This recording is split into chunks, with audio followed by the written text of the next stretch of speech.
Bismillah. Assalamualaikum warahmatullahi wabarakatuh. Alhamdulillah. Wassalatu wassalamu ala rasulillah. Segala puji dan puja kehadirat Allah subhanahu wa ta'ala, juga salawat dan taslim kepada Nabi besar Muhammad sallallahu alaihi wa sahbihi wasallam. Melanjutkan pada buku kita yang ditulis oleh Abdul Azim bin Badawi Al-Khalafi. Ini 40 karakteristik mereka yang dicintai Allah, dan kita masih di golongan yang pertama, yaitu orang-orang yang suka bertaubat. Dan sudah kita jelaskan setengah bahasan dan kita akan lanjutkan setengah yang tersisa, termasuk dalil-dalil dari sunnah atau dari hadis-hadis Nabi SAW berhubungan dengan masalah taubat ini. Kurang lebih kita akan membahas insya Allah dari halaman 25 sekarang ini sampai ke 30. Teman-teman sekalian, sebagaimana saya bahasakan yang lalu, taubat itu indah, ya, kenikmatan yang tidak bisa digambarkan. Karena bisanya hati tunduk kepada Sang Pencipta Allah, dan juga air mata menetes tanpa diprogramkan. Bagi orang yang betul-betul menyesali perbuatan dosanya karena Allah, dia akan rasakan itu. Rasanya hati ini sangat dekat dengan Allah Subhanahu wa ta'ala. Ingin segera bertaubat sebelum mati datang.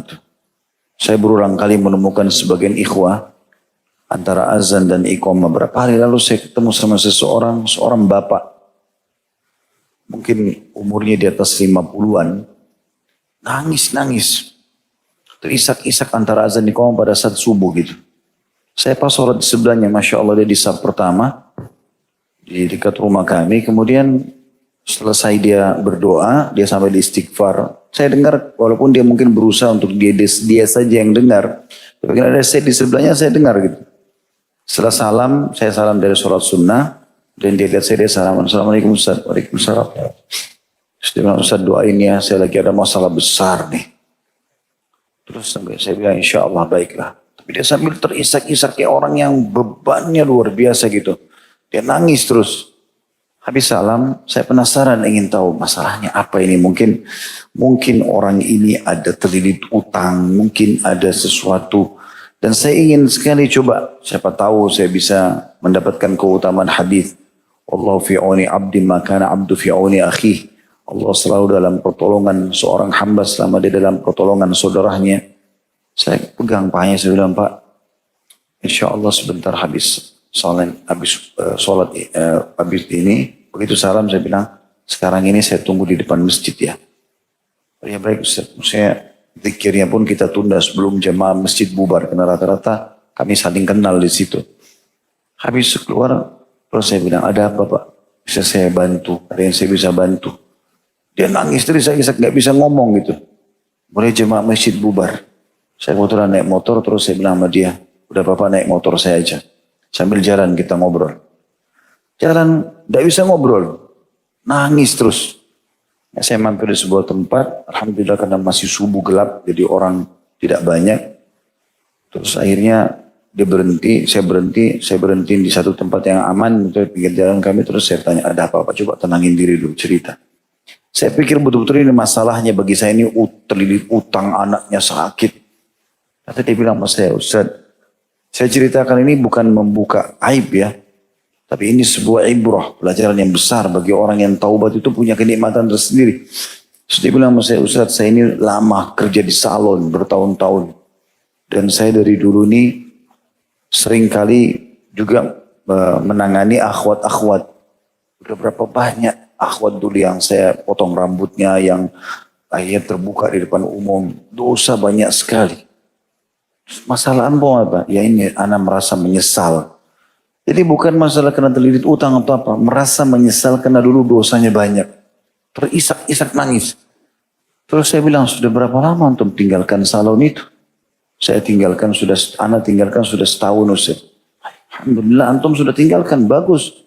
Ya tapi sekarang bagaimana caranya memperbaiki kesalahan yang lama? Dan beberapa pelanggan juga sekarang ada yang kena cocok, panggil saya ke rumahnya, sekeluarga. Ya suaminya, ya istrinya, ya anaknya saya juga tanggulangi. Gimana caranya saya membahasakan ke mereka? Ya antum harus bisa berbesar jiwa membahasakan. Kalau antum sekarang cuma tangani ikhwas saja, gak usah lagi tanganin akhwat. Karena pasti akan bertemu dengan yang bukan mahram, pasti akan menyentuh rambut, menyentuh bagian tubuh dan seterusnya. Akhirnya setelah saya ambil kesimpulan dari pertemuan itu, dia merasa tenang. Saya bilang, insya Allah fadal nanti antum main ke kantor. Di kantor ada banyak ikhwah, mungkin antum bisa cukur rambut mereka. Oh, Masya Allah banyak di kantor bergabung. Itu bisa pengalihan dari kegiatan yang dulu. Dia terima kasih, intinya saya melihat dia menangis itu mungkin kalau saya pun mau menangis begitu saat itu tidak bisa.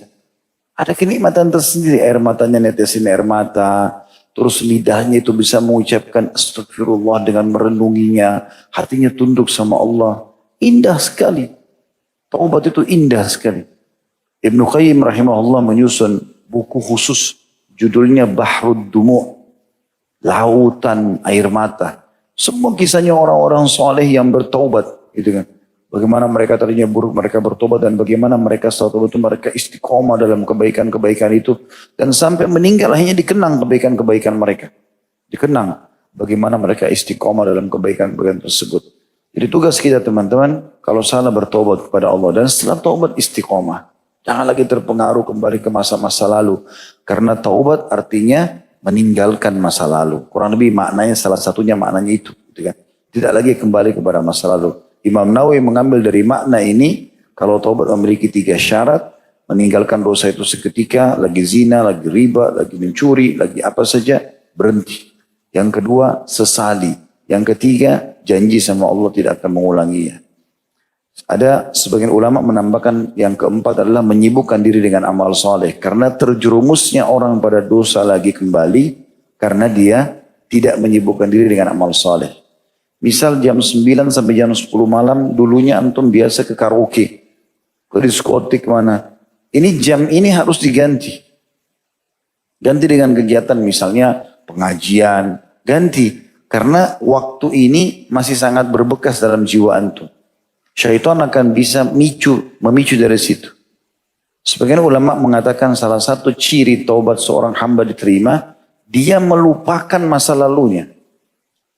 Atau muncul rasa ikrah atau benci terhadap dosa yang pernah dia lakukan. Sehingga dia merasa jijik, kenapa dulu saya lakukan itu ya? Gitu. Itu salah satu cirinya. Ya. Jadi tidak boleh membuka pintu-pintu syaitan ini. Karena taubat itu sangat indah, mahal, susah untuk didapatkan. Kalau antum beristighfar kepada Allah, lisan ini bisa mengatakan astagfirullah wa atubu ilaih. Berarti Allah sayang sama antum. Allah mau antum kembali kepadanya. Jangan sia-siakan itu. Kesempatan untuk kembali kepada amal soleh ini sulit. Teman-teman renungi riwayat ya. Ada, kemarin saya khutbah Jumat, saya sempat duduk berpikir apa yang saya sampaikan di khutbah Jumat. Saya coba cari buku-buku kecil, saya temukan ada buku kecil yang menarik. Judulnya Amalan Ringan Berpahala Besar. Ini ya. Saya sempat tandai beberapa tanda. Ada yang menggelitik buat saya. Sampai saya niat mau nyampaikan di kajian kita ini. Riwayat yang unik gitu. Yang menurut saya, karena saya belum pernah menemukannya ya. Baru pertama kali. Yaitu riwayat yang disebutkan. Bahwasanya ada 3 orang masuk Islam. Di zaman Nabi SAW. Ketiga orang ini pada saat masuk Islam. Baginda Nabi SAW berkata kepada para sahabat. Siapakah yang ingin menampung ketiga orang ini? Maka berkatalah Talha bin Ubaidillah radhiyallahu anhu, salah satu sahabat yang dijamin masuk surga dari 10 orang. Saya ya Rasulullah. Talha bin Ubaidillah orang kaya. Dan memang dia ingin mendapatkan pahala saudaranya ini. Maka ketiga orang ini pun tinggal di rumah Nabi SAW, di rumah Talha bin Ubaidillah radhiyallahu anhum. Lalu kemudian dikatakan, lalu Nabi SAW mengutus pasukan untuk berperang. Dan salah satu dari 3 orang yang baru masuk Islam yang tinggal di rumah Talha ikut dan terbunuh mati syahid. Dapat keutamaan. Berjalan waktu, Nabi SAW kemudian mengutus pasukan lain. Lalu orang yang kedua, ini kebetulan dari suku Udrah ditulis di sini. Orang yang kedua ikut lalu mati syahid juga. Berjalan beberapa waktu, orang yang ketiga meninggal di atas ranjangnya. Jadi 3 orang yang masuk Islam ini tinggal di rumah Talha semuanya. Orang yang pertama mati syahid, yang kedua mati syahid, yang ketiga mati di atas ranjang. Yang terjadi uniknya adalah Talha bin Ubaidillah radhiyallahu anhu bermimpi melihat ketiganya di surga. Tiga-tiganya di surga. Namun orang yang meninggal di atas ranjang yang terakhir mati paling depan mendahului teman-temannya. Fasilitasnya lebih bagus. Padahal yang dua mati syahid. Gitu kan? Dan orang yang terakhir mati syahid mendahului temannya yang syahid pertama. Lalu kemudian orang yang syahid pertama tadi yang pertama kali mati itu ada di paling belakang. Artinya yang paling utama yang mati di atas ranjangnya, lalu yang syahid sebelumnya, lalu yang syahid pertama paling belakang. Talha bin Ubaidillah bangun lalu kemudian menemui Nabi SAW dan bertanya, ya Rasulullah, bagaimana saya memahami ini? Bukankah orang yang mati syahid lebih baik daripada orang yang mati di ranjang? Gitu kan? Apa kata Nabi SAW? Wa ma ankarta min dzalika laisa wa ma ankarta min dzalik laisa ahadun afdalu indallah min mu'minin yu'ammaru fil islam li tasbihihi wa takbirihi wa tahlilihi. Kenapa kau heran hai Talha? Tidak ada yang lebih utama di sisi Allah daripada seorang mukmin yang diberi umur panjang dalam Islam karena tasbih, takbir dan tahlilnya. Hadis ini dihasankan oleh Albani dalam As-Sahihah nomor 654 dan diriwayatkan oleh Imam Ahmad. Apa maknanya? Bertasbih sekali, bertahlil sekali, subhanallah, la ilaha illallah, bertakbir sekali, Allah Akbar. Itu kalau satu hari antum lebih umurnya dari orang yang mati syahid, masih bisa mengalahkan orang yang mati syahid itu. Karena besarnya pahala orang yang masih Allah kesempatan ada umur dan bisa bertaubat. Itu luar biasa. Riwayat yang lain mirip dengan ini. Diriwayatkan oleh Ubaid bin Khalid As-Sulami radhiyallahu anhu bahwa Rasulullah SAW mempersaudarakan dua orang sahabat. Salah seorang dari mereka terbunuh mati syahid di medan jihad.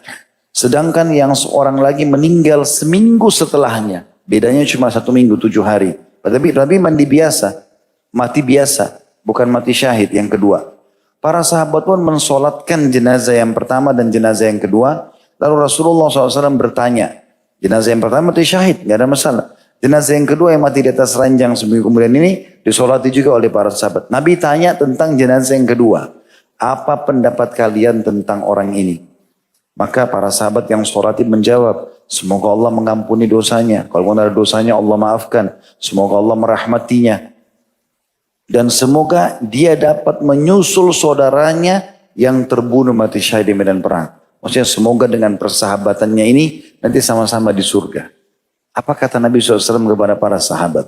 Fa'aina salatuhu ba'da salatihi wa sawmuhu ba'da sawmihi wa amaluhu ba'da amalihi inna bainahuma kama bainas sama'i wal ard.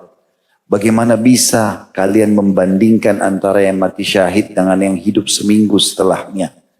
Mana pahala sholatnya orang yang hidup seminggu itu kalau mau dibandingkan pahala sholatnya orang yang mati syahid. Artinya seminggu saja dia sholat selama hidup itu udah ngalahin semua ini pahalanya orang yang mati syahid ini. Puasanya dari puasanya orang mati syahid. Dan amal-amalnya semua yang dikerjakan selama seminggu yang tidak sempat lagi dikerjakan oleh orang yang mati syahid. Ketahuilah perbedaan antara keduanya antara langit dan bumi. Ini luar biasa teman-teman. Jadi kalau antum dari maksiat lalu Allah berikan kesempatan taubat dan punya kesempatan sehari hidup, itu luar biasa. Kesempatan emas, jangan disia-siakan. Masa lalu kita kalau kelam, bertobat beristighfar kepada Allah, itu pahala sendiri. Atau kalau baik, kita bersyukur dan kita sekarang menambah kualitasnya. Kalau biasa sholat malam, dulu mungkin cuma kita baca beberapa ayat Al-Quran, surah pendek-pendek, sekarang kita pindah ke surah lebih panjang misalnya. Kalau dulu kita bangun 3:30, jam 4 subuh, menjelang subuh setengah jam, sekarang kita bangun jam 3. Kita coba meningkatkan kualitasnya gitu kan. Kalau dulu kita pakai sejadah biasa, sekarang kita ganti sejadah baru dan segala macam hal lah. Maka itu jauh lebih baik. Dan hari ini maksimalkan. Selama antum hidup hari ini, sampai dari detik ini kita belajar sampai malam sebentar, anggap antum mau mati besok. Lakukan perbuatan ibadah seakan-akan ini ibadah yang terakhir.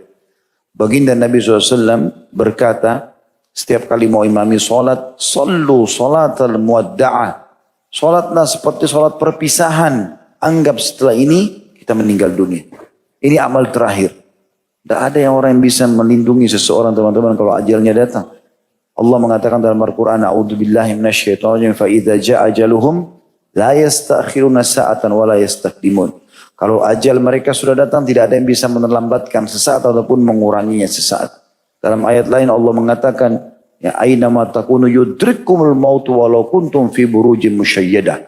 Aina dimanapun kalian berada, pasti mati akan menjemput kalian walaupun kalian berada di sebuah bangunan yang sangat kokoh. Sekekar apapun badan kita, setinggi apapun titel kita, ya sehebat apapun kita dalam mengejar prosesi dunia termasuk punya harta, pasangan, anak-anak segala macam, toh kita akan meninggal. Dan renungi baik-baik sabda Nabi SAW, idza mata ibnu Adam, kalau anak Adam meninggal dunia, atba'u thalath, akan diikuti dengan 3. Amaluhu wa ahluhu wa maluhu. Amalnya, keluarganya dan hartanya. Fayarji itsnain, maka akan pulang 2. Hartanya dan keluarganya. Wa yabqa wahid wa huwa amaluh. Dan akan tinggal bersama 1 yaitu amalnya. Jadi secinta-cintanya suami pada istri, istri pada suami, orang tua pada anak, sahabat pada sahabatnya, paling jauh ngantar sampai di liang lahat atas kuburan. Maksimal kalau dia sudah betul-betul memang sangat sayang sama orang itu sejam. Itu pulang. Istri kita bisa nikah lagi sama orang lain, suami bisa nikah, anak-anak sibuk dengan warisannya segala macam. Teman-teman sudah sibuk dengan aktivitasnya, antum sendirian di situ. Mobil mewah parkir di pagar kuburan, habis itu dibawa pulang jadi warisan. Semua yang antum tinggalkan masalah dunia ini kenangan. Oh itu sepatunya fulan, oh itu dulu sendalnya dia, oh itu dulu mobilnya, oh itu ini, oh itu. Seminggu, sebulan, habis itu antum akan hilang, lenyap bersama angin. Sekarang orang-orang tua kita, mungkin yang masih dekat sama kita, kita ingat. Tapi kakek-kakek kita, saya sendiri kadang-kadang saya sampai sekarang belum tahu di mana kuburan ayah kakek saya. Saya tahu kakek saya ada karena kebetulan dikubur bersama dekat dengan ibu saya. Saya ke Makassar, saya ziarah. Tapi yang lain, itu pun saya lihat kerabat saya banyak yang tidak tahu mana kuburan mereka dan tidak ziarah.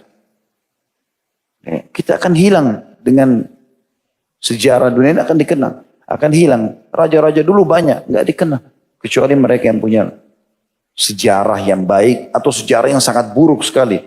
Sejarah yang baik seperti para nabi-nabi, orang-orang saleh dan atau Fir'aun dan kaumnya atau Haman dan seterusnya orang-orang yang memang buruk sehingga ditenggelamkan oleh Allah SWT. Ingat, ukir sesuatu yang positif buat kita teman-teman. Buat kalau antum meninggal saat ini orang mengenang kebaikan antum. Buat itu, sementara antum hidup. Bukan untuk riya, tapi orang ambil pelajaran. Maksimalkan dengan amal soleh. Kalau tidak jadi masalah ini. Salah satu juga hal yang mesti kita lakukan teman-teman sekalian. Saya juga membaca sebuah hadis yang saya ingin berbagi. Itu adalah sabda Nabi SAW. Ahabbun nasi ilallahi anfa'ahum linnas. Manusia yang paling dicintai oleh Allah adalah yang paling bermanfaat bagi manusia yang lain. Wa habbul a'mali ila Allah azza wajal, dan perbuatan yang paling bermanfaat dan akhirnya dicintai oleh Allah yang kita bisa lakukan kepada orang-orang lain dan itu Allah paling cintai adalah pertama disebutkan sururun tudkhilhu ala muslim, kegembiraan yang kau masukkan dalam hati setiap muslim. Gembirakan saudaramu muslim. Masukkan kegembiraan dalam dia lagi sedih, hibur dia, tegur, sapa, tanya kabarnya. Ya. Itu kegembiraan. Ini amal pertama yang paling bermanfaat bagi kita, hubungan kita sama manusia, dan paling dicintai oleh Allah. Yang kedua, takshifu anhu kurbah. Engkau menghilangkan kesulitan yang sedang dia hadapi. Apapun. Kita tahu dia benar, kita bela. Gitu kan. Yang ketiga, au taqdi anhu daina. Atau engkau melunasi utang-utangnya. Yang keempat, au tatrud anhu ju'a, atau engkau menghilangkan rasa laparnya. Berapa banyak kita sering dengar teman-teman di kantor, lapar nih. Kenapa nggak bilang, baik, ayo makan di mana yuk? Traktir langsung. Ada orang karena bakhilnya, bahasanya beda. Kan baru makan tadi. Masa lapar lagi? Padahal dia bakhil karena nggak mau traktir orang. Nabi SAW mengatakan amal yang paling Allah cintai termasuk diantaranya adalah tatrud anhu ju. Tiap hari orang lapar loh ini. Menghilangkan rasa laparnya. Traktir orang berbiaya. Ini amal yang luar biasa. Lalu kata Nabi SAW, apa sih keutamanya Ustaz? Kalau saya hilangkan laparnya orang, saya lunasi utangnya, saya menghilangkan kesulitannya, atau saya masukkan kegembiraan dalam hatinya. Misal, apa kata Nabi SAW? Wala an amshi ma'a akhi fi haja ahabbu ilayya min an a'takifa fi hadal masjid, yakni masjidan Madinah syahra. Ketahuilah, kalau aku sendiri kata Nabi, bisa memenuhi satu hajat saudaraku muslim, satu hajat. Tolong antar saya ke sana, diantar. Tolong bantu saya ini, tolong nasihatnya, kita kasih. Kata Nabi SAW, aku memenuhi satu hajat saudaraku muslim, lebih aku cintai daripada aku beriktikaf di masjid ini, ditunjuk Masjid Nabawi, 1 bulan. Iktikaf sebulan teman-teman, kita akan raih 5 waktu sholat. Dengan keutamanya semua. Pasti on time kalau orang iktikaf, kecuali dia punya udzur syar'i. Azan dia sudah di masjid, karena sebelumnya dia sudah tidur di masjid, tinggal di masjid kan. Jadi nggak pernah ketinggalan takbiratul ihram pertama imam.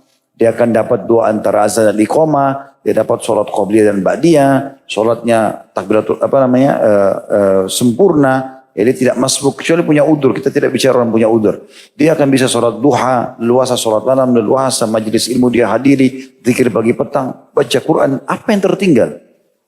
Sebulan di Masjid Nabawi. Nabawi 1000 pahala sholatnya. Itu sebulan berarti berapa banyak? 30.000 pahala sholat 5 waktu. 30.000 pahala sholat subuh, 30.000 pahala sholat duhur, asar, maghrib, isya.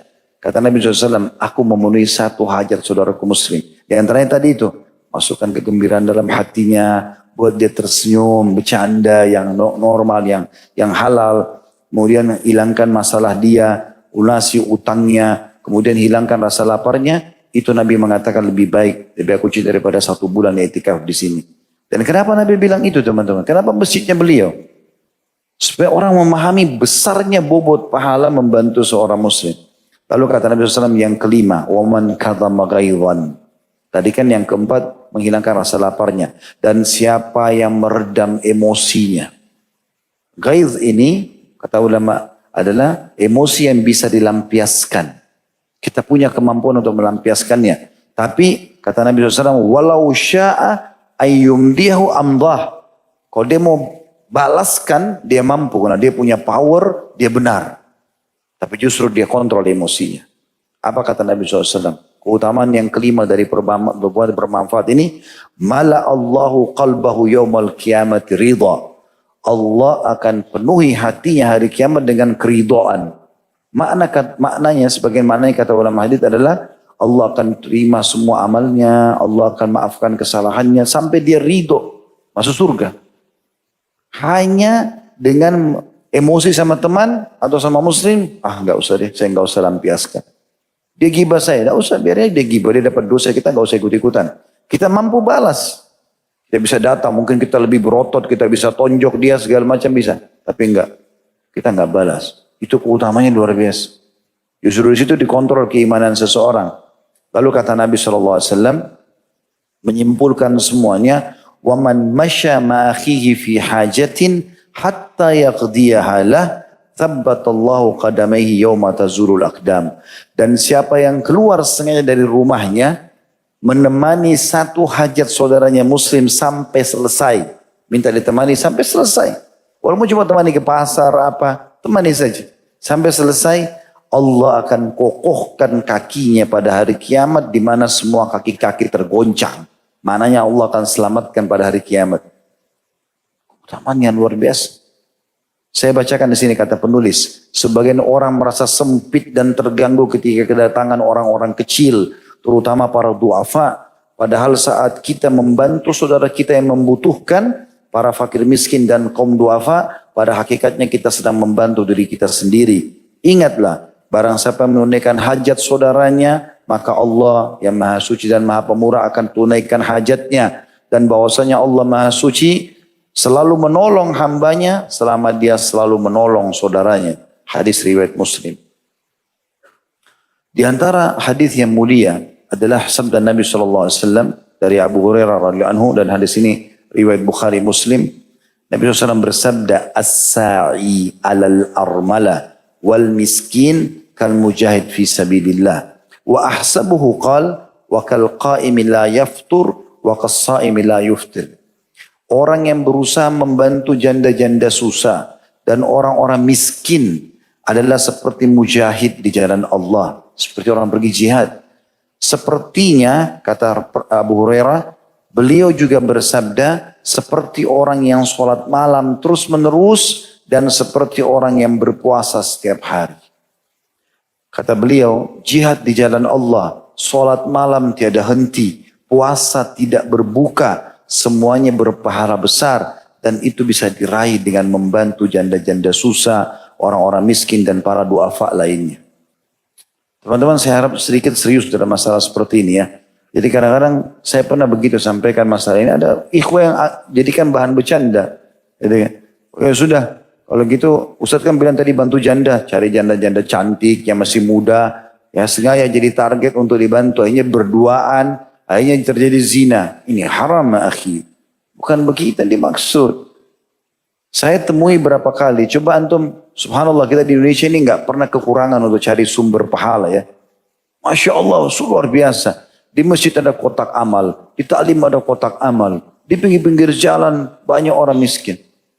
Itu ibu-ibu duduk di pinggir jalan, sering lihat nggak jual bawang, jual apa? Bukan, dia tidak bisa ke pasar, mungkin kakinya sakit di depan rumahnya, depan gang. Depan gang kami sering kami temukan ada banyak. Tidak pernah saya keluar dari rumah ke pengajian tidak temukan orang begini. Pasti ada saja.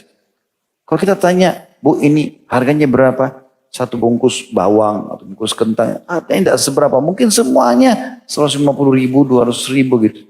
Hanya untuk hidupin dirinya. Kalau kita tanya, Ibu ada suaminya? Gak ada nak. Anaknya berapa? 3. Hidup dari situ. Orang lula lalang tidak ada yang mampir ikhwah. Kenapa gak mampir? Mampir, kasih, bantu. Kita sudah lihat orang sudah keriput. Udah bungkuk, udah angkat barang. Masih negosiasi sama syaitan. Kayaknya masih mampu. Gendong anak kayaknya, anak pinjaman. Ini syaitan manusia ini. Hah? Bantu ya akhi dan ukhti. Kenapa bakhilin? Pelit luar biasa. Kenapa dibiarkan? Ada bapak-bapak jual gorengan. Saya lihat gorengannya kalau dijual semua mungkin 400.000, 500.000. Sebagian orang mungkin di antara kita pakai makan satu kali saja, itu makan siang, makan malam. Itu jual teman-teman. Beli, berapa Pak gorengannya? 2.000. 1.000 aja ya Pak. Masih nawar sama orang miskin. A'udzubillahi minasyaitonirrajim. Ini kalau saya dekatnya saya isti'adah nih, tiup telinganya. Hah? Ya akhi kasih lebih. Beli 2.000, beli semua itu. Pak ini saya bayar ya, bagi-bagiin kepada orang. Itu. Nawar orang miskin. Kenapa ya? Masih bisa nego gitu kan. Beli bakso Pak tambah 1 ya. Minta gratis. Bayar ya akhi. Beli 1 gerobak itu. Sedekahin ke orang. Gitu kan. Ini aneh betul. Orang kata Nabi SAW jihad. Sholat malam tidak ada henti. Puasa tidak berbuka. Semuanya berpahala besar. Semua itu diraih hanya dengan membantu para janda, orang miskin dan para duafa. Abdullah bin Abu Aufa berkata, Nabi SAW tidak pernah menolak untuk berjalan bersama janda dan orang miskin. Maksudnya memenuhi hajat mereka ya. Lalu beliau memenuhi hajat keduanya. Sebagaimana disebutkan oleh An-Nasai. Abu Bakar radhiyallahu anhu sering kali memerah susu kambing untuk masyarakat di sekitar rumahnya. Termasuk janda-janda yang tidak mampu. Abu Bakar punya beberapa ekor kambing radhiyallahu anhu, unta. Beliau peras sendiri susunya untuk kasih kepada orang. Saking ingin cari pahala gitu. Setelah jadi khalifah, seorang wanita berkata di sekitar rumahnya Abu Bakar, sekarang dia tidak akan lagi memerah untuk kami. Waktu Abu Bakar dengar beliau tersenyum lalu berkata, sekali-kali tidak. Aku berharap semoga apa yang aku pegang ini, maksudnya kekhilafaan, tidak merubah apa yang telah aku lakukan selama ini. Sampai beliau meninggal tetap merah sebagai khalifah, merah susu kasih orang. Umar bin Khattab rutin selalu mencari orang-orang yang susah. Bahkan pernah dia masuk membantu seorang nenek yang buta dan jompo. Kemudian diikuti oleh seorang sahabat Talha radhiyallahu anhu. Lalu Talha masuk ke rumah itu lalu bertanya kepada ibu tersebut, apa yang orang ini lakukan? Kata dia, orang itu selalu memenuhi hajatku, membantuku dan membuang apa yang menggangguku. Lalu kata Talha, celaka kau wahai Talha, kenapa kau memata-matai Umar gitu kan. Kata beliau, perbuatan baik ini tidak terbatas pada janda, yatim, orang miskin atau duafa. Jika kita mudah dalam bermuamalah dengan sama manusia, toleran dalam urusan utang, maka Allah SWT akan mudahkan hisab kita di akhirat kelak. Karena Rasulullah SAW bersabda, Utiyallaha bi'abdin min ibadihi, atahullahu malan. Nanti hari kiamat, ada seorang hamba yang sengaja didatangkan atau didatangkan di hadapan Allah Subhanahu Wa Taala. Ia termasuk orang yang kaya raya, Allah kasih dia harta. Lalu Allah tanya, faqala lah, madza amilta fid dunya? Apa yang sudah kau lakukan selama di dunia dengan hartamu ini? Qala, wala yaktumunallah haditha. Dan Nabi SAW mengatakan, dan Allah tidak tersembunyi apapun terhadapnya atau kepadanya gitu kan. Padahal tidak ada yang samar bagi Allah. Allah tahu semuanya, tapi Allah sengaja tanya hambanya.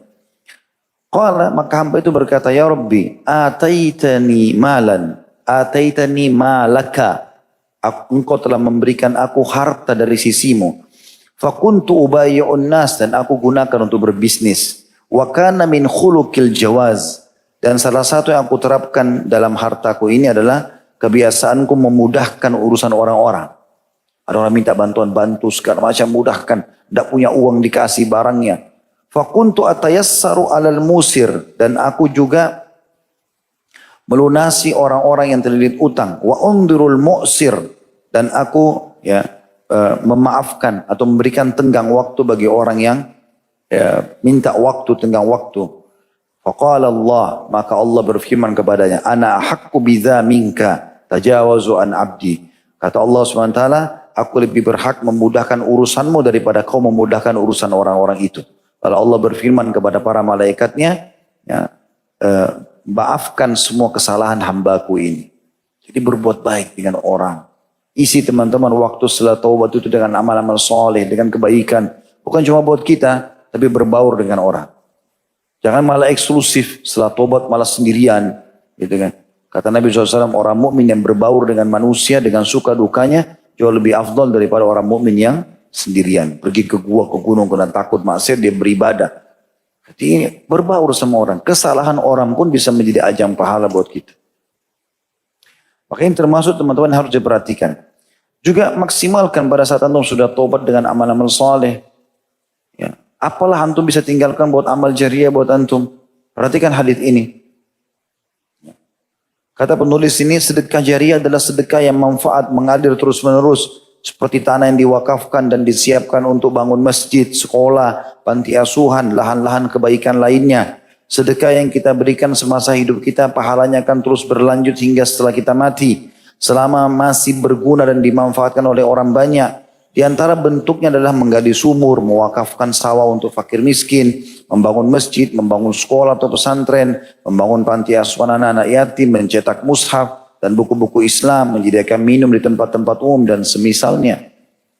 Hadis Nabi SAW diriwayatkan oleh Abu Hurairah radhiyallahu anhu. Hadis ini diriwayatkan Ibnu Majah dan dihasankan oleh Syekh Albani dalam Sahih At-Targhib At-Tarhib nomor 112. Kata Nabi SAW, Inna mimma yalhaqul mu'minu min amalihi wa hasanati ba'da mautihi. Sesungguhnya amal atau pahala ya. Di antara amal dan kebaikan yang menyusul seorang mukmin, pahalanya sesudah kematiannya adalah yang pertama, ilman 'allamahu aw nasyarah. Ilmu yang dia miliki lalu diajarkan atau dia sebarluaskan. Ini pernah saya bahasakan teman-teman. Tidak semua di antara kita, saya dan antum tidak mudah untuk menjadi ulama. Butuh waktu lama. Lalu bagaimana caranya kita bisa meraih pahala ini? Ilmu yang bermanfaat disebarkan. Cetak bukunya, sebarluaskan. Jadwal-jadwal mereka, gitu kan. Saya temukan, pernah saya ceritain, tapi saya ingatkan kembali. Syekh Muhammad Jamil Zainu, hafizahullah. Saya nggak tahu sekarang masih hidup atau tidak, karena sudah lama saya nggak ketemu. Satu-satunya yang saya lihat rujukan, termasuk rujukan dunia, maksudnya orang banyak belajar dari beliau di Indonesia pun bukunya banyak diterjemahkan ya. Itu orang asli Syria, tinggal di Mekah, mengajar di Darul Hadith. Saya tertarik pernah waktu awal-awal balik Indonesia tahun 99, tahun 2000, 2001. Sampai 2003 saya sering pakai buku beliau sebagai rujukan pengajian.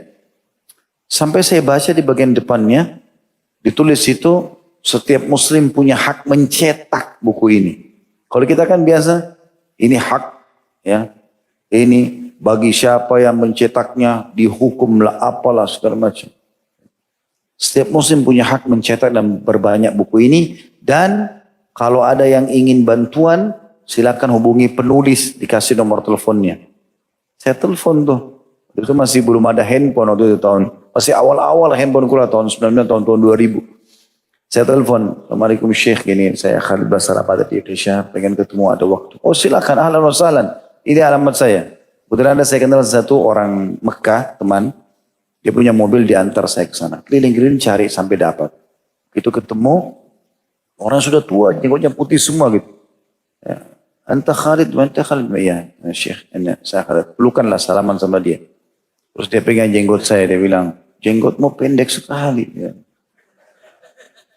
Saya senyum, saya pikir kalau dia lihat jenggot di Indonesia, mungkin dia lebih kaget gitu kan. Cuma 2 lembar, kalau jenggot saya aja dianggap pendek bagaimana. Sambil dia bercanda, dia senyum. Terus duduk, ngobrol-ngobrol. Saya menggurui, tapi saya mengatakan, Syekh, di buku ini ada antum tulis tentang begini.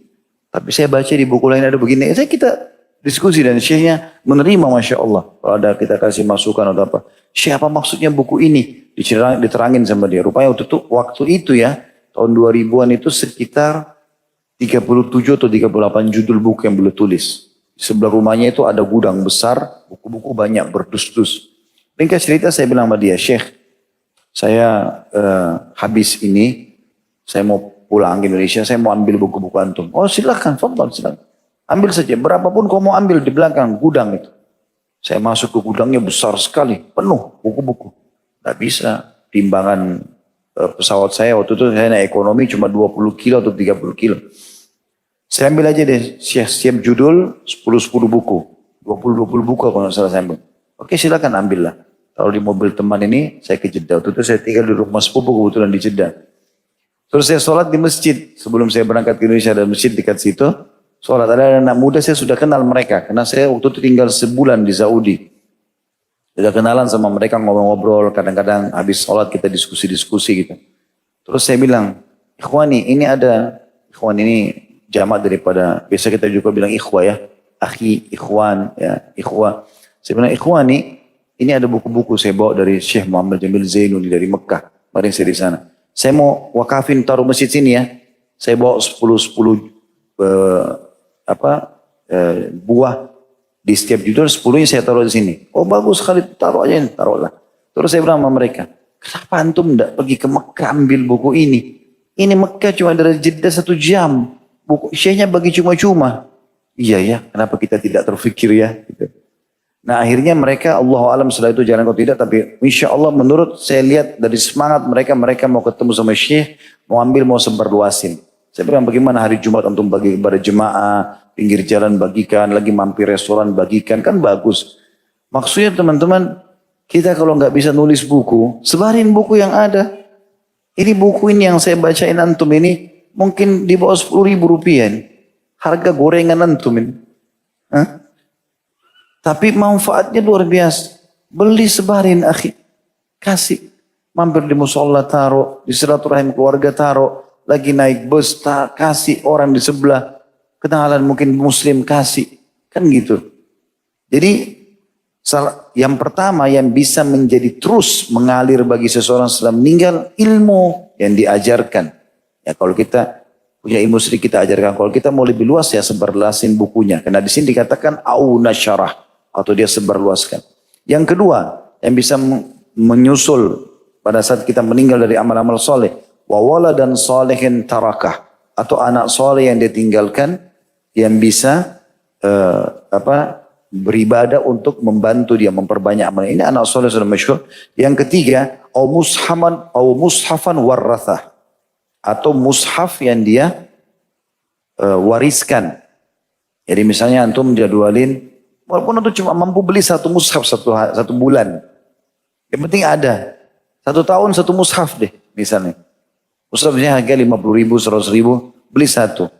Tiap tahun antum jadwalin atau tiap bulan kalau bisa tiap hari bagus, tiap pekan sedekahkan, taruh di masjid. biar orang baca. Cari pesantren, sekolah tahfidz Quran, sumbang Qurannya.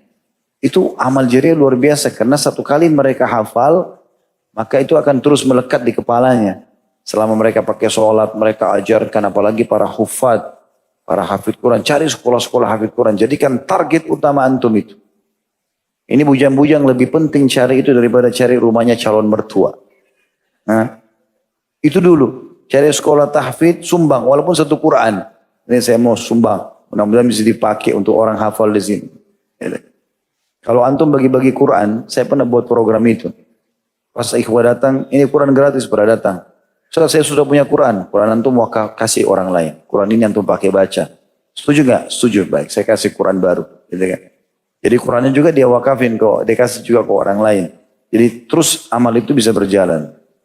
Yang ketiga, yang keempat, au masjidan banah. Atau masjid yang dia bangun. Mungkin teman-teman bertanya, Ustaz kan tidak semua orang bisa bangun masjid. Ini pertanyaan pernah sahabat tanya. Karena gambarannya masjid besar, mahal. Apa kata Nabi SAW? Allah akan berikan pahala itu istana di surga. Karena Nabi SAW mengatakan di awal hadisnya, sampai membangun rumah untuk Allah di muka bumi, Allah akan bangunkan bagi istana di surga. Allah akan berikan pahala itu bagi orang yang membangun rumah Allah di muka bumi walaupun seperti sarang burung. Sarang burung 20 ribu rupiah, 10 ribu rupiah. Ada kotak amal di pinggir jalan masjid, karo. Digabung, beli semen, beli batu bata, beli keramik. Antum sudah dapat istana di surga. Mudah, gak sulit. Gitu kan? Makanya jangan digosip sama syaitan yang lewat kotak amal. Kayak yang saya sudah bantu kemarin. Itu kemarin. Kalau kotak amal itu setahun, 365 hari ditaruh di situ. Antum sumbang sehari sekali, 365 istana di surga. Apa yang satu kali? Ini syaitan bisik. Kemarin-kemarin sudah dicatat buku amal. Hari ini harusnya setiap hari. Karena buku amal kita terbuka setiap hari kan gitu. Jangan sia-siakan peluang itu. Kemudian selanjutnya, yang keberapa nih? Yang keempat ya. Yang kelima, au baitan libni sabil banah, atau rumah untuk ibnu sabil, ya orang yang terputus jalan lah ya. Di sini diterjemahkan itu rumah untuk ibnu sabil atau musafir yang dia bangun. Nah, kalau kita kan sekarang banyak penginapan, hotel kan gitu, mungkin berbayar. Nah ini Nabi SAW suruh gratisin. Ada rumah, setiap ada keluarga datang dari luar Jakarta, ada musafir, silahkan tinggal. Tinggalin di situ. Nah teman-teman kalau bangun masjid bisa menggabungkan ini dengan ada rumah. Rumah di sebelahnya rumah untuk tamu lah istilahnya. Jadi bukan cuma imam, ada musafir datang bisa tinggal di situ. Atau mungkin rumah juga untuk janda-janda yang tidak mampu. Mungkin antum punya tanah, bisa bangun berapa petak rumah, 5-10 rumah petak. Oke, tinggalin janda-janda tidak mampu biayai anaknya sekolah. Mereka sudah mampu keluar diganti orang lain. Semampu kita. Tapi ini termasuk yang bisa. Yang keenam, au nahran ajrah, atau sungai yang dialirkan. Ya, maknanya di sini adalah dia buat perairan. Termasuk dalamnya sumur. Jadi kan sumur. Au sadaqatan akhrajaha min malihi fi hayati wa sihhatihi yalhaquhu min ba'di mauti. Atau sedekah apa aja kata Nabi. Apel kah, roti kah, minuman kah, apa saja. Sedekah yang dia keluarkan semasa dia hidup dan dia sehat, yang akan menyusul pahalanya untuknya pada saat dia meninggal dunia. Itu luar biasa. Tapi ingat teman-teman ya, harus dari yang halal. Harus yang halal. Karena yang haram Allah tidak terima tentunya. Kemudian juga teman-teman sekalian, termasuk yang perlu digarisbawahi ya. Setelah antum taubat, antum sudah kenal agama, sudah mulai, usahakan teman-teman sekalian mencintai, menambah pahala dengan yang lainnya seperti jenguk orang sakit misalnya. Jenguk orang sakit ini ada hadisnya. Kata penulis, ini saya langkah-langkai ya, ini banyak sekali poinnya, tapi saya langkah-langkai deh. terdapat 70.000 malaikat yang akan berdoa bagi orang yang mau meluangkan waktunya sejenak untuk menjenguk saudaranya yang sedang sakit. Rasulullah SAW bersabda dalam hadis Sahih riwayat Tirmidzi disahihkan oleh Albani, "Ma min muslimin ya'udu musliman udwatan atau gudwatan Ma min muslimin ya'udu musliman gudwatan illa shalla alaihi sab'una alfa malakin hatta yumsi." Tidak ada seorang muslim pun membesuk saudaranya pada pagi hari. 5 menit, 2 menit, 10 menit. Apa kabar baik, semoga lekas sembuh ya. Doanya Nabi tahur, labas insyaAllah. Mudah-mudahan jadi pembersihan dosa. Semoga kau tidak apa-apa. Tidak membahayakan buat kau penyakit ini. Pulang. Beberapa menit saja. Apa kata Nabi SAW? Melainkan pada saat dia jenguk di pagi hari temannya itu atau saudaranya atau kerabatnya. 70.000 malaikat akan berdoa untuknya hingga sore. 70.000 malaikat. Banyak sekali. Mendoakan buat dia. Dan tidak ada seorang. Dan jika dia membesuknya sore hari. Misalnya bisa asar gini. Antum jenguk 5 menit 10 menit. Kecuali 70.000 malaikat lain akan mendoakannya hingga pagi hari besok. Dan dia akan mendapatkan sebuah kebun di surga. Ini apa luar biasa. Bagaimana kalau antum jenguk kerabat antum yang sakit pagi sekali, sore sekali. Walaupun cuma sebentar. Berarti 70.000 pagi, 70.000. 140.000 malaikat mendoakan. Sampai sebagian ulama mendatangi rumah sakit walaupun tidak ada orang yang dikenal di situ. Di Saudi sampai sekarang begitu. Datang karena dia tokoh masyarakat, dia datang akhirnya disambut oleh rumah sakit. Dia minta izin, bisa nggak saya jenguk orang-orang muslim yang sedang sakit ini. Subhanallah, saya temukan ini di rumah sakit non muslim, rumah sakit Kristen, pendetanya lakukan. Datangi pasien non muslim, pasien muslimnya. Sampai ada yang mau didoakan oleh pendeta atau pastor itu. Ini tidak boleh kita biarkan semestinya kan. Tapi kenapa muslim tidak lakukan itu? Misalnya dia datang, dia datang. Syekh di Saudi begitu datang. Assalamualaikum warahmatullahi wabarakatuh. Maaf saya minta waktunya sebentar. Termasuk hadis Nabi SAW adalah tidak ada dosa yang tidak bisa dibersihkan dengan istighfar. Maka Allah coba hambanya dengan penyakit. Semoga jadi pembersihan buat anda. Ya. Ini sedikit hadiah. Kalau ada hadiah dia pindah kamar sebelah, pindah kamar sebelah, pindah kamar sebelah. Sampai seorang syekh pernah menceritakan di Riyadh, dia datang ke rumah sakit. Dia datangi satu kamar. Orang tidak kenal, anak muda. Kakinya lagi diangkat tinggi. Semen semuanya. Patah rupanya. Kata syekh yang sudah cek kamar syekh bilang mengatakan sabarlah begini-begini. Bukan dalilnya. Lalu dia mengatakan syekh, saya justru bersyukur. Kata anak muda itu. Syekhnya bilang pertama kali saya jenguk orang sakit begini bahasanya. Saya bersyukur. Kenapa kata syekh kok bersyukur? Dia bilang saya sudah 2 tahun saya di rumah sakit ini. Dan perlu anda tahu 2 tahun ini saya sudah hafal 30 juz Al-Quran. Sebelumnya saya ini orang ugal-ugalan. Dengar musik. Jauh dari agama. Allah coba saya dengan tabrakan kaki saya patah. Awalnya saya berkeluh kesah sih. Minggu pertama, bulan pertama. Setelah itu saya karena tidak bisa bergerak, tidak bisa buat apa-apa. Saya tonton ada cuplikan Al-Quran. Saya mulai tersentuh, mulai saya ngaji. Sekarang saya hafal 30 juz Al-Quran. Kalau bukan karena tabrakan ini saya nggak akan hafal. Jadi ini subhanallah amal-amal yang luar biasa yang bisa ditambahkan. Termasuk teman-teman saya tutup dengan ini. Maksudnya dari buku ini ya. Kita akan kembali ke buku kita nanti. Kalau antum sudah taubat teman-teman. Dekatkan diri dengan orang-orang saleh. Orang-orang beriman. Para ulama. Orang-orang yang saleh. Yang memang ahli ibadah. Karena mencintai mereka akan membawa kita bersama mereka di surga.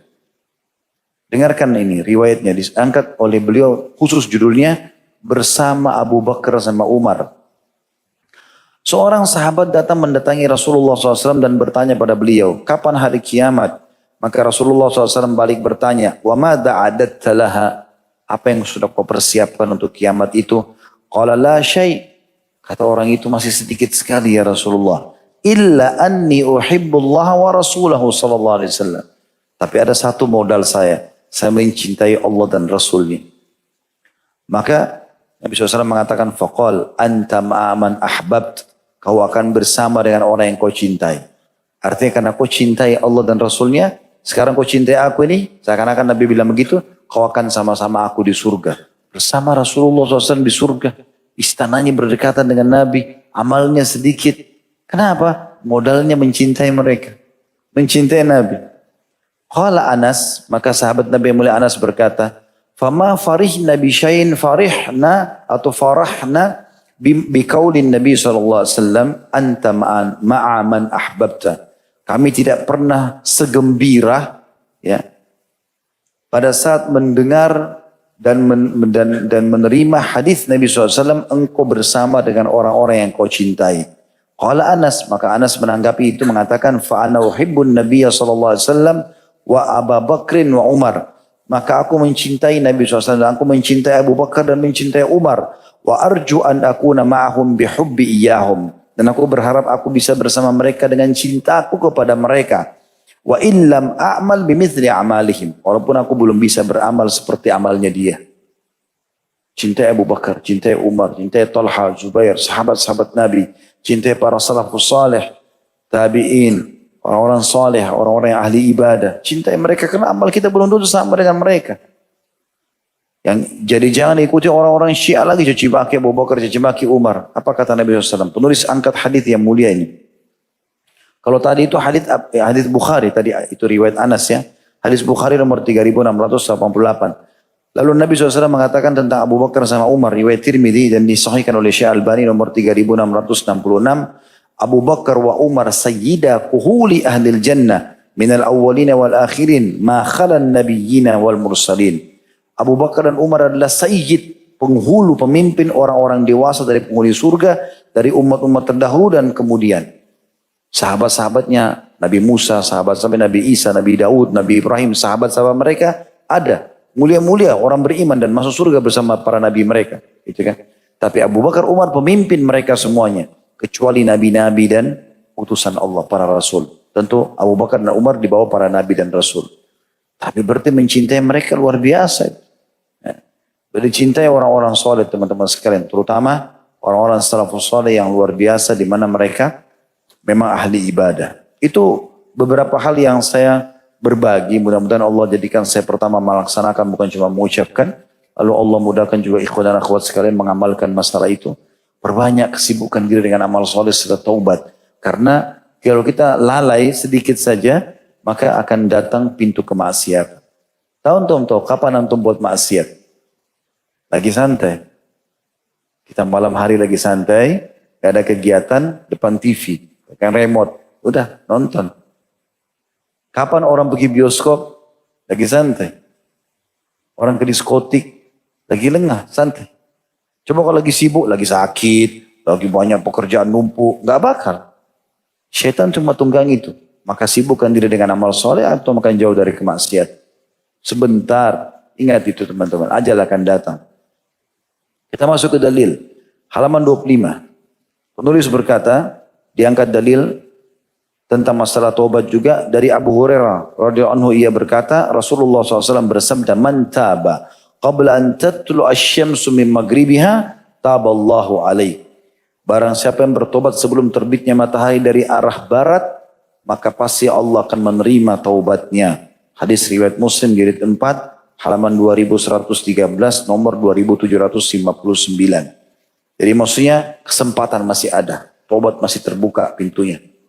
Sebagaimana juga hadis yang sebelumnya ya, yang terakhir kita bacakan itu di halaman 24. Saya ulangi kembali, Abu Musa radhiyallahu anhu berkata, Nabi SAW bersabda, Inna Allah Azza wa Jalla yabsutu yadahu bil-laili liyatuba musi'un nahar, wa yabsutu yadahu bin-nahar liyatuba musi'ul lail, hatta tatlu asy-syamsu min maghribiha.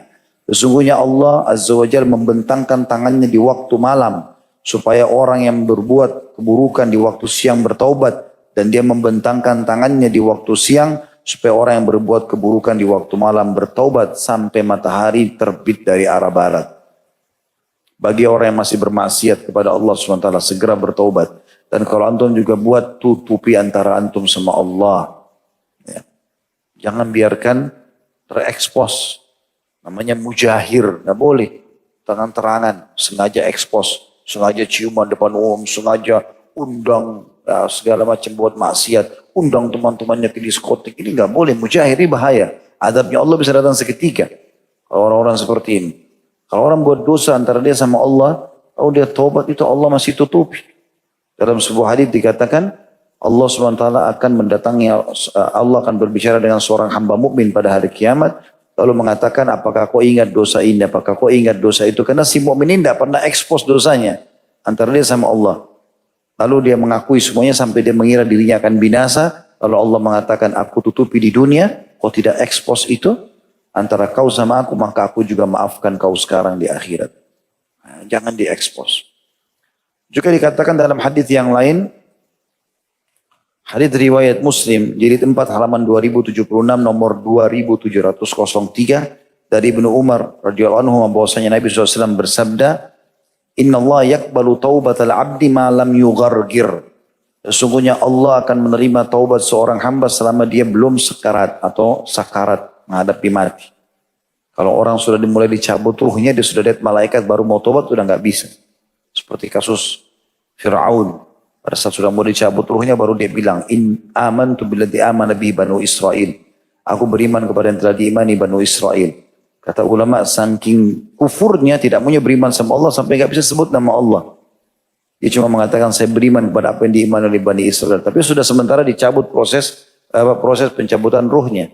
Makanya malaikat mengatakan, Al-ana wa qad kunta qablu minal mufsidin. Sekarang baru kau mau tobat? Setelah dulu sebelumnya kau termasuk orang-orang yang berbuat kerusakan.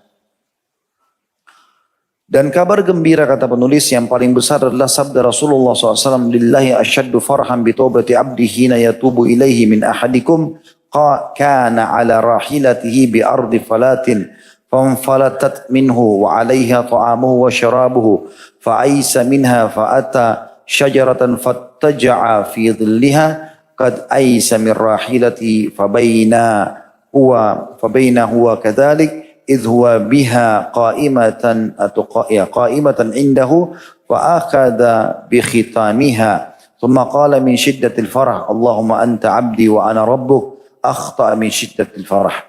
Sungguh Allah lebih gembira dengan taubat seorang hamba. Allah tuh senang kalau kita taubat. Daripada kegembiraan salah seorang di antara kalian ketika ia berada di atas hewan tunggangannya di suatu padang pasir Sahara.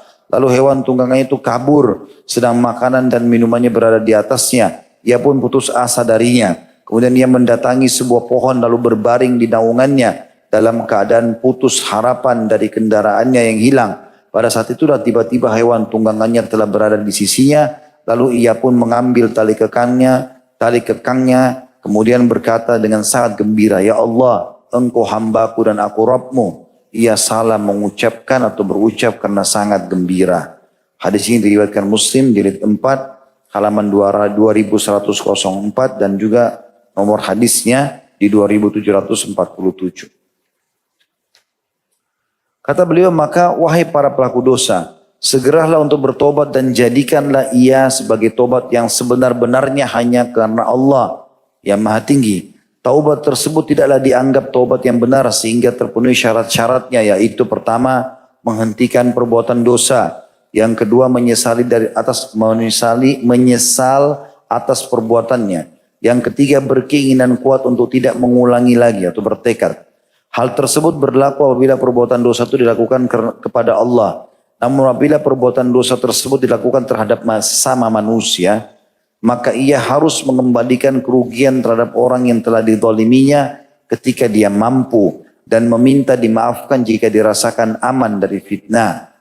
Barang siapa tidak mampu mengembalikan hak orang yang dizalimi dan khawatir terjadi fitnah dan kerusakan karena meminta dimaafkan, maka ia wajib bertaubat kepada Allah dan memperbanyak doa serta memohon ampun kepadanya untuk kemaslahatan dan kebaikan orang-orang yang terambil haknya, sehingga kezalimannya dapat terbalaskan dengan memperbanyak doa bagi kebaikan mereka.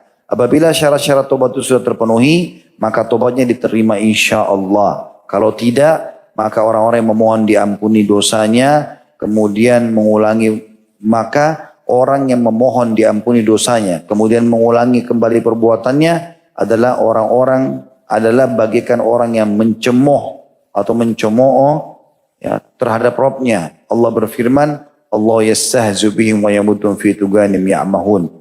Allah akan membalas olok-olokan mereka dan membiarkan mereka terombang-ambing dalam kesesatan mereka. Ayat ini disebutkan dalam surah Al-Baqarah surah nomor 2 ayat 15. Jadi maksud daripada potongan paragraf ini teman-teman, kalau hubungan kita sama Allah SWT seperti orang berzina misalnya, ya sudah antara dia sama Allah. Dia taubat dengan 3 syarat tadi, Allah terima. Tinggalkan dosa itu seketika, nyesali dan janji sama Allah tidak akan ulangi. Tapi kalau berhubungan dengan manusia seperti ghibah, fitnah, mencela, ini dibagi oleh ulama. Kalau merusak citra, kayak menggibah, mencela, memfitnah, ini harus minta maaf dan minta keridhoannya. Kalau dia ridhokan, alhamdulillah. Dia tidak ridhokan, maka kita terus berusaha, kata ulama. Ya, kalau kita sudah tulus dan sudah berusaha berulang kali tetap dia tidak mau, maka Allah Maha Kuasa. Nanti Allah insya Allah akan maafkan kita. Gitu. Yang penting kita sudah berusaha. Kalau yang berhubungan dengan masalah pengambilan benda materi kayak mencuri, maka dia selain tobat kepada Allah, minta maaf dan mengembalikan benda yang sudah diambil. Baru bisa bersih kesalahan. Selain 3 syarat tadi ya, harus meninggalkan. Tidak boleh lagi ada pencurian. Jadi jangan dia kembalikan kepada temannya karena dia tahu ini barang teman, tapi barang lain dia tetap curi. Itu tidak boleh. Taubat itu hukumnya wajib atas orang-orang yang taat kepada Allah dan atas orang-orang yang bermaksiat kepadanya. Yang besar kata ganti Allah. Namun kewajiban taubat atas orang yang berbuat maksiat adalah sangat jelas. Maksudnya dalil-dalilnya. Adapun kewajiban taubat atas orang-orang yang taat adalah karena mereka belum tentu dapat mewujudkan ketaatan yang murni kepada Allah. Sebagaimana mereka belum dapat melaksanakan itu sesuai dengan kehendak Allah. Kalau boleh, karena boleh jadi ada sifat meremehkan dalam ketaatan. Maka mereka harus memaksakan diri dengan bertobat dan memohon ampun atas dosa-dosa mereka itu. Dengan demikian ia menjadi orang yang paling bertakwa kepada Allah dan paling baik ketaatannya kepadanya karena memperbanyak tobat dan memohon ampunan.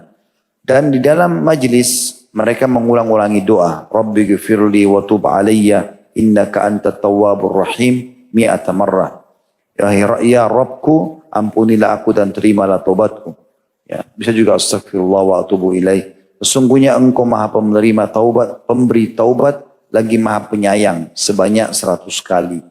Karena ini disebutkan dalam sebuah riwayat yang sahih. Ini riwayatnya Ibnu Majah nomor 3075, Abu Daud nomor 1502, Ibnu Majah nomor 3814. Ini dikatakan para sahabat menukil, kami mendengar dalam majelis Nabi SAW, setiap majelis tidak pernah kurang dari 100 kali beliau mengatakan Rabbi ghfirli wa tub alayya, Rabbi ghfirli wa tub alayya innaka anta tawwabur rahim. Juga Rasulullah SAW bersabda, Ya ayuhan nas, tubu ilallahi fa inni atubu fil yawmi ilaihi, fa inni atubu fil yawmi ilaihi mi'ata marrah. Wahai sekalian manusia, bertobatlah kepada Allah, karena aku bertobat kepadanya 100 kali dalam sehari. Hadis ini riwayat Ahmad nomor 3 dan disahihkan oleh Albani dalam silsilah hadis sahihah di nomor 1452. Kata beliau, maka marilah kita memperbanyak taubat dan memohon ampun. Orang yang baru mulai bertobat harus dapat merubah lingkungannya. Teman-teman yang jelek dalam kurung akhlaknya tidak berguna lagi baginya setelah taubat. Dan tempat-tempat berkumpul yang senantiasa ia berada di tempat itu sudah tidak baik lagi setelah dia taubat. Dia harus dapat mengganti teman bergaulnya serta mengganti tempatnya yang lebih baik. Barang siapa berbuat demikian, maka Allah akan mengokohkan kakinya di atas jalannya Allah yang lurus dengan dikaruniai petunjuk. Jadi maksudnya di sini salah satu yang harus diubah adalah tadi yang kita sudah sebutkan banyak amal-amal soleh bermanfaat bagi orang lain juga harus mengganti lingkungan. Ya, memang lingkungan antum subhanallah secara alami sebenarnya ya. Kita kalau hadir di majelis begini nanti kita lebih suka berkenalan sama orang di pengajian. Mungkin kalau kita dulu punya teman di diskotik segala kita sudah nggak mau berhubungan sama mereka. Kecuali orang yang lemah imannya atau dia hanya hadir di majelis hanya karena testimoni, seremoni saja. Coba-coba ya. Tes. Enak nggak sih di majelis ilmu gitu ya. Kalau dia niat ikhlas menghadirinya, maka insya Allah akan aman. Dia nanti akan tidak nyaman sendiri dengan teman-temannya. Karena ternyata duduk sedikit temannya gosip. Duduk sedikit temannya ngobrol masalah perempuan ini, masalah laki-laki itu, dan seterusnya. Kata beliau, tetapi barang siapa senantiasa berteman dengan teman-teman yang jelek akhlaknya, bahkan bergaul dengan orang-orang jahat, maka sungguh ia tidak akan berdiri tegak di atas jalan orang-orang yang senantiasa berbuat kebaikan. Karena itu seorang alim berwasiat kepada orang yang telah membunuh 100 orang agar merubah lingkungannya. Disebutkan dari Abu Sa'id al-Khudri radhiyallahu anhu bahwasanya Nabi SAW bersabda, "Kana fi man kana qablakum rajulun qatala tis'atan wa tis'ina nafsan fasa'ala an a'lami ahlil ardi fadulla alaihi rahibun fa'atah faqala innahu qatala tis'atan wa tis'ina nafsan fahal lahu min taubah faqala la faqatalahu fakammala bihi mi'ah." ثم سأل عن أعلم أهل الأرض فدل على رجل عالم فقال إنه قتل 100 نفس فهل له من توبة فقال نعم ومن يحول بينه وبين التوبة انطلق إلى أرض كذا وكذا فإن بها أناس يعبدون الله فاعبد الله معهم ولا ترجع إلى أرضك فإنها أرض سوء فانطلق حتى إذا نصف الطريق أتاه الموت فاختصمت فيه ملائكة الرحمة وملائكة العذاب فقالت ملائكة الرحمة جاء تائبا مقبلا بقلبه إلى الله وقالت ملائكة العذاب إنه لم يعمل خيرا قط فأتاه ملك في صورة آدمي فجعلوه بينهم فقال كيسوا ما بين الأرضين فإلى أيتهما كان أدنى فهو له فقاسوه فوجدوه أدنى إلى الأرض التي أراد فقبضته ملائكة الرحمة. Dahulu di kalangan orang-orang sebelum kalian, kata Nabi SAW, ada seorang laki-laki yang telah membunuh 99 jiwa. Kemudian ia bertanya tentang orang yang paling alim di daerah tersebut. Maka dia ditunjuki pada seorang rahib atau pendeta. Lalu datanglah ia kepada rahib itu. Ia berkata kepada si rahib bahwasanya ia telah membunuh 99 orang. Apakah diterima kalau ia bertaubat? Rahib itu menjawab, tidak. Lalu orang tersebut membunuh rahib tersebut sehingga lengkaplah yang menjadi korbannya 100 orang. Kemudian dia bertanya lagi tentang orang-orang atau orang yang paling alim di daerah tersebut. Lalu dia ditunjukkan kepada seseorang yang alim. Lalu ia berkata bahwa ia telah membunuh 100 orang. Apakah bisa diterima kalau dia bertobat? Orang alim itu menjawab, ya, karena siapakah yang dapat menghalangimu dengan taubat atau dari taubat? Pergilah ke daerah fulan. Pergilah ke negeri ini, ke kota ini gitu. Karena di sana ada orang-orang yang beribadah kepada Allah. Beribadahlah kepada Allah bersama mereka di sana. Dan janganlah kembali ke daerahmu. Karena daerahmu tersebut jelek. Maksudnya penuh dengan kemaksiatan. Lalu pergilah laki-laki itu. Ketika baru sampai pada setengah dari perjalanannya. Tiba-tiba datanglah kematian kepadanya. Para malaikat rahmat dan malaikat adab memperdebatkan masalah laki-laki tersebut. Kira-kira yang rengut nyawanya nanti ini yang ambil ini. Malaikat rahmat kasih sayang atau malaikat penyiksa. Adapun malaikat adab berkata, para malaikat rahmah dan malaikat adab memperdebatkan masalah laki-laki tersebut. Maka malaikat rahmah berkata, ia datang untuk bertobat dan menghadap kepada Allah. Adapun malaikat adab berkata, sesungguhnya ia belum mengerjakan kebaikan sama sekali. Tadinya ahli maksiat nih. Lalu datanglah malaikat kepada mereka berbentuk Bani Adam. Allah ciptakan dalam bentuk seperti manusia. Lalu mereka menjadikannya sebagai hakim di antara mereka. Maka dia berkata, kata si malaikat yang menjadi manusia ini, ukurlah antara dua daerah tersebut.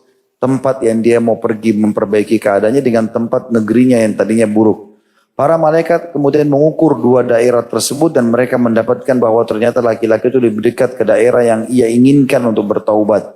Maka malaikat rahmah mengambilnya. Hadis ini riwayat Bukhari nomor 3470 dan Muslim di nomor 2 dan juga Imam Muslim. Tapi ini Imam Bukhari disebutkan di 2 titik yaitu juga nomor 2766.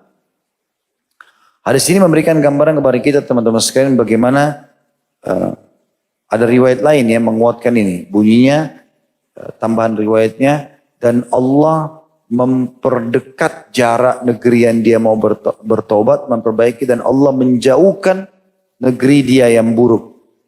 Sehingga ada perbedaan 1 jengkal saja. Karena itu malaikat rahmah mengambilnya. Ini berarti menandakan taubat teman-teman biar belum beramal sedikit pun cukup untuk bisa membawa ke dalam surga. Demikianlah kata beliau, ada faedah-faedah lain yang berkaitan dengan tauhid asma Allah dan sifatnya. Artinya mengisahkan nama-nama dan sifat Allah. Yaitu bahwasanya Allah Ta'ala menamakan hambanya dengan At-Tawwabun, orang-orang yang bertaubat. Dan Allah pun menamakan dirinya dengan At-Tawwab, yang maha penerima taubat. At-Tawwab adalah salah satu asma'ul husna, nama-nama yang mulia milik Allah yang mencakup juga bagi orang yang bertaubat. Jika digunakan untuk seorang hamba maknanya adalah banyak kembali kepada Allah dengan bertaubat. Adapun berkaitan dengan Allah, maknanya adalah yang menerima taubat hambanya. Allah berfirman dalam surah Al-Mu'min ayat 3. A'udzu billahi minasyaitonir rajim. Ghafiriz dzambi wa qabilit taubi syadidil iqabi dzit tawi la ilaha illahu ilaihil masir. Yang mengampuni dosa, sifatnya Allah. Ya, semua kesalahan dimaafkan. Yang menerima taubat, mau kembali ke jalannya. Lalu keras hukumnya. Kalau orang tetap dalam pelanggaran, maka hukumannya keras. Yang mempunyai karunia. Apapun yang kita minta, bisa minta kepada Allah. Tidak ada Tuhan yang berhak disembah selain Dia. Hanya kepadanya lah kembali semua makhluk. Juga Allah SWT berfirman tentang motivasi untuk bertaubat dalam surah Asy-Syura ayat 25. A'udzu billahi minasyaitonir rajim. Wa huwa alladhi yaqbalu at-taubata 'an ibadihi wa ya'fu 'anis sayyiati wa ya'lamu ma taf'alun.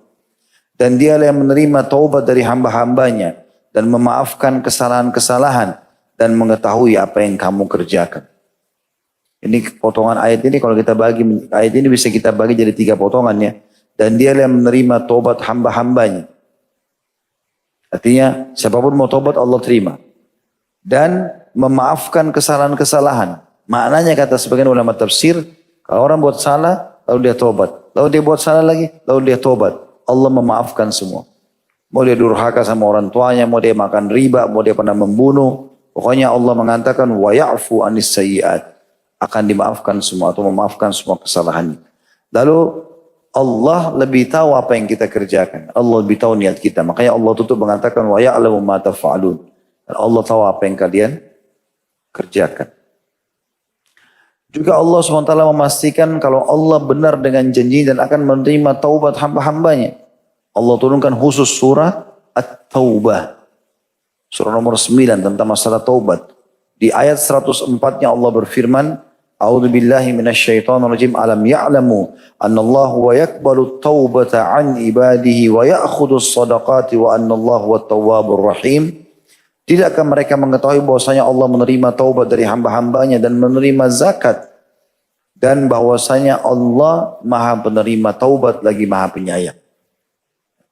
Kita bahkan tidak boleh teman-teman hati-hati dari ini ya. Kalau kita sudah mulai taubat, mulai istiqomah, mulai baik, jangan pernah anggap remeh orang. Jangan sampai kita sudah hadir pengajian, udah mulai tahu, terus mulai kita takut sama Allah. Ada pintu syaitan bisa masuk. Yaitu dengan cara membahasakan, misal kita lihat orang maksiat lalu kita mengatakan, oh orang itu tidak akan diampuni. Orang ini tidak akan dimaafkan. Ini bahaya. Ada sebuah hadis, kalau ada orang mengatakan itu, maka Allah Subhanahu wa taala akan menjawab langsung sambil mengatakan, siapa orang ini? Berani benar dia memvonis hamba-Ku tidak akan dimaafkan. Misal dia di depannya orang pezina, orang penjahat, dia vonis langsung ini orang tidak akan dimaafkan. Kecuali orang itu meninggal dalam keadaan itu. Lain. Fir'aun meninggal dalam keadaan kafir. Ya kita bisa bilang Fir'aun di neraka. Teori agamanya begitu kan gitu. Tapi kalau masih hidup nggak boleh kita vonis. Mungkin dia tobat di akhir hidupnya. Mungkin dia tobat besok. Mungkin dia setelah tobat lebih baik amalnya daripada kita. Allahu a'lam. Kita nggak pernah tahu masalah itu. Mungkin dia lebih rajin. Mungkin dia mati syahid. Mungkin. Segala macam hal. Jadi nggak boleh. Kalau ada orang yang mengatakan itu, Allah tidak akan mengampuni si fulan.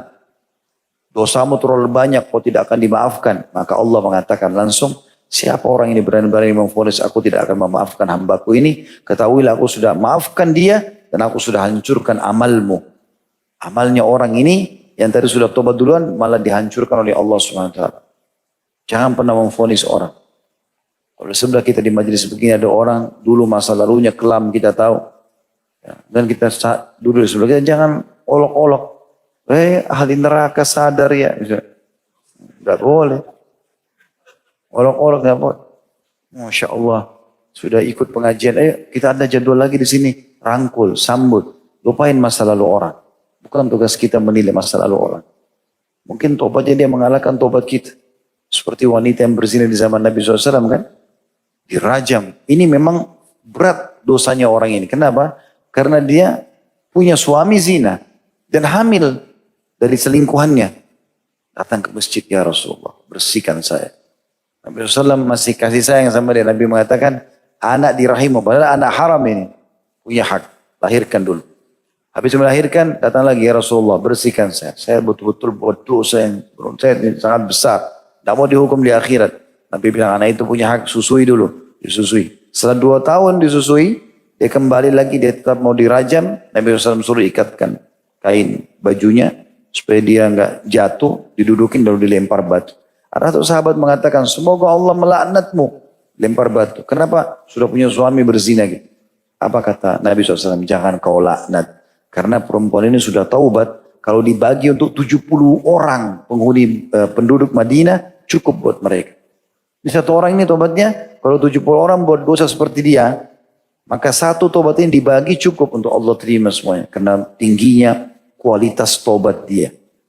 Jadi walaupun kita sudah tobat dari tahun lalu, 10 tahun lalu, ada orang baru tobat sekarang, jangan anggap remeh. Mungkin dia lebih baik daripada kita. Allahu a'lam. Mungkin dia punya orang tua yang dia bakti, kita nggak punya. Mungkin banyak. 1001 hal. Makanya kata Hasan Basri rahimahullah tentang masalah tawadhu, jangan kau lihat siapapun muslim depanmu, kecuali kau tanamkan dalam dirimu kalau dia lebih baik. Tanamkan itu. Ingat, kalau dia lebih tua, katakan pada diri kita, dia lebih banyak ibadahnya. Kalau dia lebih muda, katakan dia lebih sedikit dosanya. Kata beliau, penjelasannya adalah bahwa asma Allah tadi, yang maha penerima taubat, tawwab, itu terdiri dari 2 bagian. Di antaranya, nama-nama yang dikhususkan untuk Allah, maka tidak boleh ada penamaan yang sama dengan nama tersebut. Seperti nama Allah, Ar-Rahman, Al-Muhyi, Al-Mumit. Nah, ini Allah tentu kita sudah tahu nama Allah yang paling agung. Ar-Rahman yang maha pengasih. Rahmanur Rahim, Ar-Rahman yang maha penyayang. Al-Muhyi yang menghidupkan, Al-Mumit yang mematikan. Ini adalah nama-nama yang khusus bagi Allah Ta'ala yang terbaik. Dan tidak boleh menamakan selain Allah dengan nama-nama itu. Di antaranya nama-nama yang tidak dikhususkan baginya atau bagi Allah, yang dia besar kata ganti Allah baginya. Akan tapi dibolehkan bagi yang lain untuk diberi nama itu. Ya, sebagaimana Allah memberi nama dirinya dengan At-Tawwab. Dan dia menamakan hamba-hambanya dengan At-Tawwabin. Kan sama, Tawwab. Sifatnya Allah Tawwab. Dan kalau hambanya jamak Tawwabin. Kalau dihapus in-nya Tawwab juga gitu kan. Dan dia menamakan hamba-hambanya dengan At-Tawwabin. Sebagaimana pula menamakan dirinya dengan Ar-Ra'uf, Ar-Rahim. Yang menamakan Nabi Muhammad SAW dengan Ra'ufur Rahim. Penyayang, pengasih. Dan menamakan dirinya dengan As-Sami Al-Basir. Yang maha mendengar dan maha melihat. Serta dia juga menamakan manusia dengan Sami'an Basira. Manusia itu mendengar dan juga melihat. Perbedaan antara sebuah nama dan nama lain seperti perbedaan antara zat yang satu dengan zat yang lainnya. Tetapi Allah Subhanahu wa taala berfirman, "Laisa kamitslihi syai'un wa huwas samiul basir." Tidak ada sesuatu yang serupa dengannya dan dialah yang maha mendengar dan lagi maha melihat. Surah Asy-Syura ayat 11. Dikatakan bahwasanya tidak seorang pun yang seperti dengan Allah SWT di dalam nama-nama dan sifat-sifatnya. Sebagaimana tidak ada pula sesuatu pun yang sepertinya dalam zat dan perbuatannya. Maha tinggi Allah dari yang menyerupai dan dari tandingan. Sebagaimana maha tinggi Allah dari sekutunya. Dan Allah berfirman sebagai penutup dalam surah Al-Ikhlas. Ayat 1 sampai ayat 4. Qul huwallahu ahad, Allahus samad, lam yalid wa lam yulad wa lam yakul lahu kufuwan ahad. Katakanlah hai Muhammad dan juga sampaikan kepada pengikutmu untuk mengatakannya, dialah Allah. Siapa Allah itu? Yang Maha Esa. Dia tunggal. Allah adalah Rabb yang bergantung kepadanya segala sesuatu. Tidak ada yang dia tidak beranak dan tidak pula diperanakkan dan tidak ada seorang pun yang setara dengannya. Jadi kalau kita bahas tentang sifat tadi Allah At-Tawwab ini, Allah Maha menerima tobat hamba-hambanya dan dinisbatkan juga pada hambanya dengan Tawwabin. Artinya kalau pada hamba diterjemahkan dengan orang-orang yang suka bertaubat, bukan berarti Allah sama makhluknya sama. Allah mengatakan tadi dalam surah Syura ayat 11, Laisa kamitslihi syai'un wa huwas samiul basir. Tidak ada yang menyerupai dia dan dia Maha mendengar juga Maha melihat. Allahu a'lam. Semoga Allah jadikan kita orang-orang selalu bertobat insyaallah dan menyibukkan diri dengan amal saleh. Itu saja, semoga bermanfaat. Subhanakallahumma bihamdika asyhadu an la ilaha illa anta astaghfiruka wa atubu ilaik. Assalamualaikum warahmatullahi wabarakatuh.